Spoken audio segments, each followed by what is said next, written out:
நீங்கள் பார்த்து கொண்டிருப்பது நியூஸ் 21 செய்திகள். தமிழ்நாடு செய்திகளை உடனுக்குடன் தெரிந்து கொள்ள நியூஸ் 21 செய்திகளை பாருங்கள்.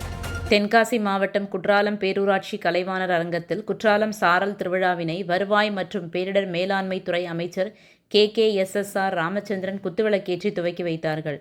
தென்காசி மாவட்டம் குற்றாலம் பேரூராட்சி கலைவாணர் அரங்கத்தில் 20/7/2025 முதல் 27/7/2025 வரை ஆகிய 8 நாட்கள் நடைபெறவுள்ள குற்றாலம் சாரல் திருவிழாவின் துவக்க விழா மாவட்ட ஆட்சித்தலைவர் AK கமல் கிஷோர், தென்காசி சட்டமன்ற உறுப்பினர்கள் S பழனி நாடார், சங்கரன்கோவில் சட்டமன்ற உறுப்பினர் ராஜா, வாசுதேவநல்லூர் சட்டமன்ற சதன் திருமலைக்குமார் ஆகியோர் முன்னிலையில் வருவாய் மற்றும் பேரிடர் மேலாண்மை துறை அமைச்சர் KKSSR ராமச்சந்திரன் தலைமையில் நடைபெற்றது. இந்நிகழ்ச்சியில் விளையாட்டுத்துறை சார்பில் மராத்தன் போட்டி நடைபெற்றது. அதில் வெற்றி பெற்றவர்களுக்கு வருவாய்த்துறை அமைச்சர் சான்றிதழ் மற்றும் பரிசுகளை வழங்கினார். மாவட்ட விளையாட்டுத்துறை அலுவலர் ராஜேஷ் உடனிருந்தார். நியூஸ் 21 செய்திகளுக்காக கோதர்ஷா.